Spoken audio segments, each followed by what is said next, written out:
And Ashton, this baby is not doing well.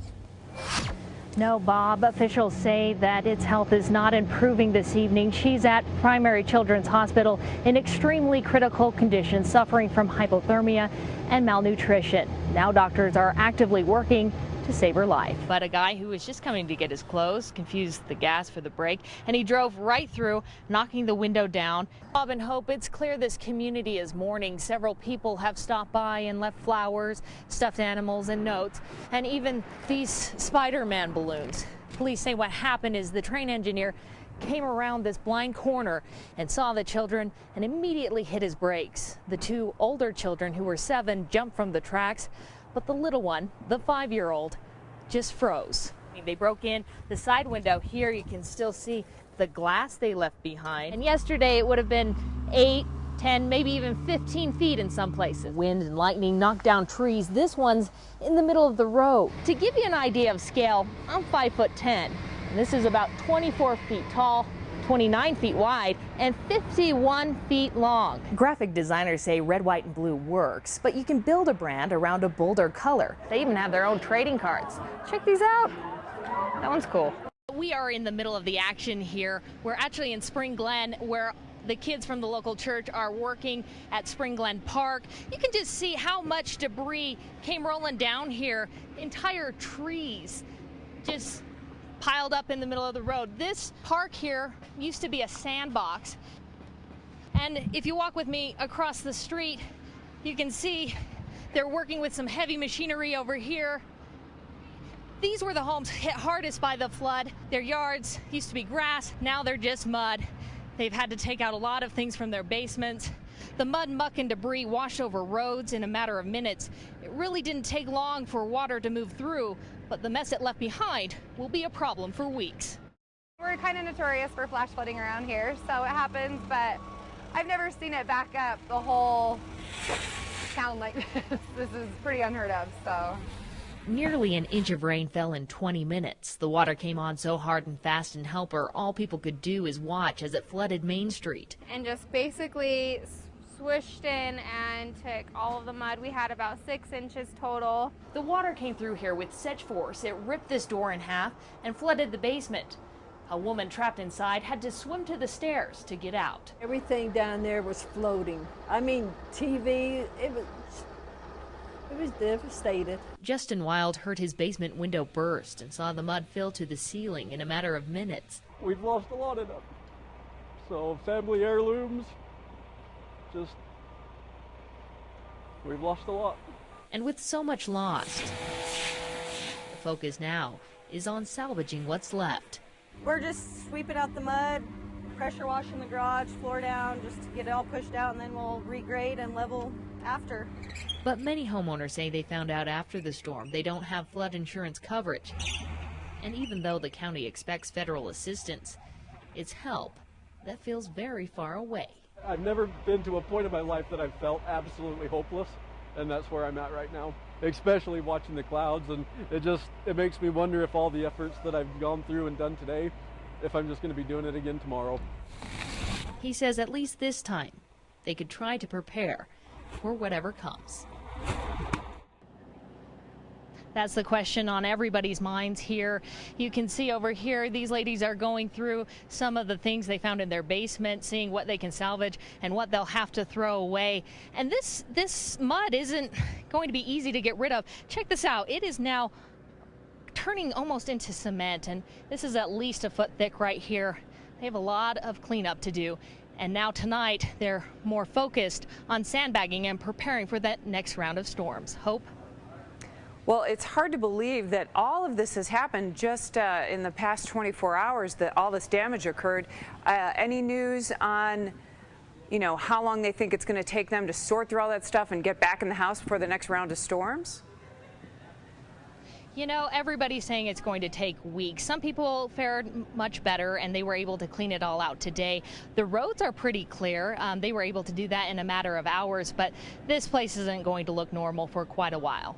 Well, Hope, this is the perfect time to explain how it works, being that rush hour is upon us. So during their early morning commute, 4 of the 6 lanes head into the city, and then it switches back around for the evening commute. 4 of the lanes head back west, and in the time in between, it just stays normal. Still confused? Well, so's everyone else. If you're in a lane with a red X, you're going the wrong way. Now I have to really focus. The white arrows show where you can turn left. Yeah, that's right. No, left. But now it's getting to be a much more confusing commute. And if you're following a green arrow, well then, you figured it out. Let's see, what's all this stuff now? See, was that so hard? But I think there's going to be a lot of accidents. So it's not as confusing as it seems. At 6 o'clock in the morning, the lanes switch, so there are 4 so people can get into the city faster.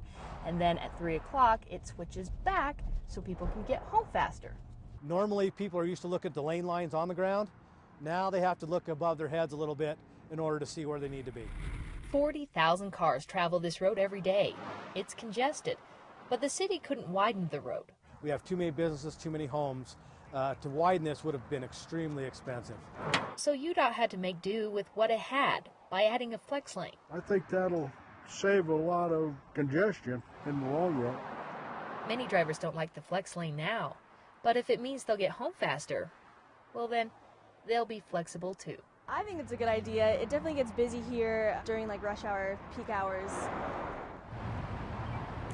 The $5 million project is expected to save every driver a couple of minutes coming and going, and it took about 3 years to build. Bob, Hope? All right, but Ashton, it may take folks a little time to figure it out, don't you think? Oh yeah, it's going to take me a while. I'm going to admit it. Maybe I shouldn't say this on live TV, but there are some red arrows, and I'm just not sure if I was supposed to go or not supposed to go, and I went. So, but you know, red means bad, and I know that. All right, Ashton, thank you for your honesty. Yeah, well.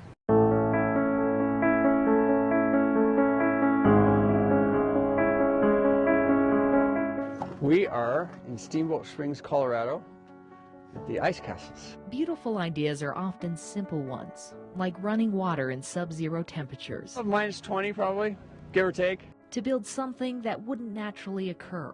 Yes, it's man-made in the sense that we kind of promote it. We put the icicles and we build these formations. It's pulled apart and pasted together to look like something you've only seen in the movies. It feels like being in a glacier or being inside the, Narnia castle or whatever. It's like a fort made of ice. And though the building materials are fragile, the structure is like concrete. You're breaking up the ice chunks so it's easier to walk on. You build it up all night and then you come back and smash it to pieces. We have an ice farm where we grow thousands of icicles at a time, and we'll have people that harvest those and put them into bags for us.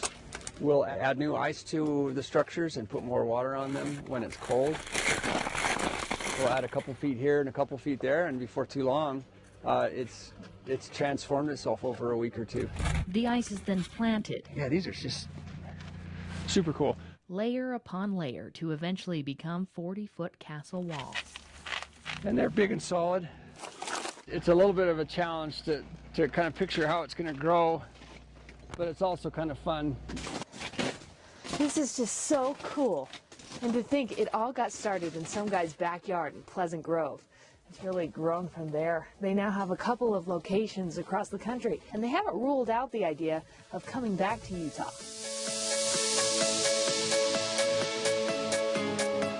And I would recommend, if you had to choose, I'd come at night. That's me personally. Just because then you feel like you're nowhere else. You feel like you're in a different, in a different world almost.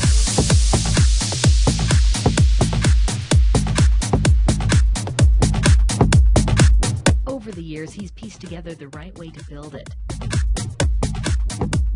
If somebody couldn't see it, it's one of those things that you would say a picture wouldn't even capture the detail of how pretty it really is. I have never seen anything like it before.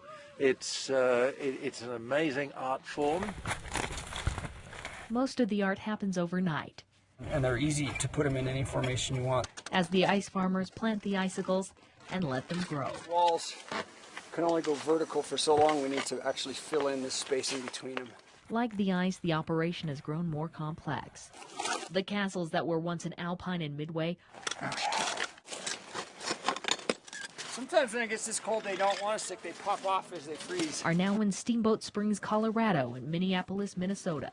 Now, to our defense, it was a good idea that we pulled out of Utah the year that we did, because had we tried to do one in Utah last year, it would have utterly failed because of the weather. Christensen won't say where he plans to build next year. But even if the ice castles don't come back to Utah, 2 years in Midway were a lot of fun. it's part of the inspiration that got him here. And that's the point. Ashton Goodell, Fox 13 News, Utah.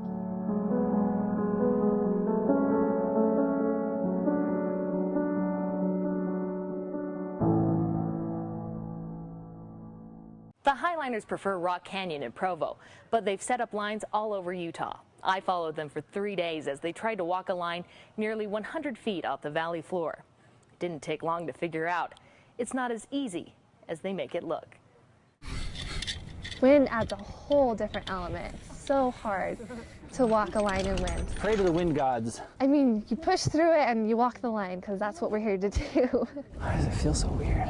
Each rig usually takes an hour or more, and they don't know if it'll work. I don't know, man. Until they feel it.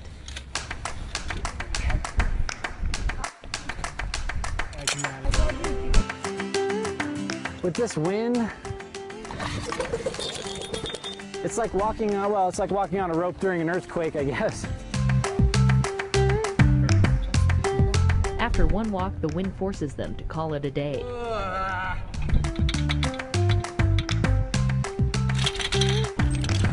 The Highliners are determined to get another walk in. That's where we're rigging to right there. Even in the rain. But they're not willing to take unnecessary risks. There's a lot of media attention with a lot of the accidents in Moab and stuff like that. And that's why we all take a lot of time just to be super, super cautious, triple, quadruple check everything. With that in mind, they pack it up before they even get started. This time they know on the hike up, it'll work. Everything looks better now? Yeah. Cool. Today feels wonderful. And that affects your walk, because this sport, it's 90% mental. You want to reset that for me?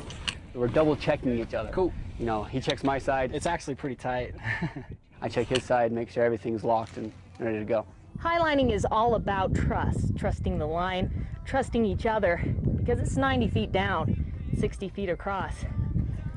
Oh man, how am I gonna get back? Ryan Robinson says before they became Highliners, they practiced closer to the ground on slack lines. Holy cow. But they say once you know what you're doing, it feels safer up here. I'll take it in, but don't look down. 'Cause I'm on top of the world, eh? I'm on top of the world, eh? Waiting on this for a while now. Paying my dues to the dirt. I've been waiting to slide, eh? Been holding it in for a while, eh? Take you with me if I can. Been dreaming of this since a child. I'm on top of the world. The exposure is unbelievable when you're out there. But before any of that happens behind the scenes, everything that we do is to be calculated and safe and composed and careful. And so that's the part that I think a lot of people don't see when they look at these videos online, and they just see people hucking themselves off of 400-foot drops onto rope swings. We do a lot of things, and out of all the activities that we do, whether it be climbing, canyoneering, skydiving, setting up rope swings, highlining is by far the most terrifying for me. This coming from a guy who was the first to run off the Corona arch swing in this popular YouTube video. All right, kick back, relax, and grab yourself a beverage. Well, yes, there has to be a little bit of crazy going on here, but the thought process, the mechanics of the setup of the line it's impeccable. It's perfect. The Highliners say they teach each other and share whatever knowledge they have. Throw your other leg over the line just like your right leg is. Because they say their actions speak so loudly, nobody can hear the obvious warning of the dangers involved. People are realizing, oh, I can go out and get some webbing and some rope and some carabiners and rig some extreme stuff. But it's not like that. You definitely have to do your homework and go around for a couple of years. Like I said, I've been doing this about 3 years, and I still feel like an amateur.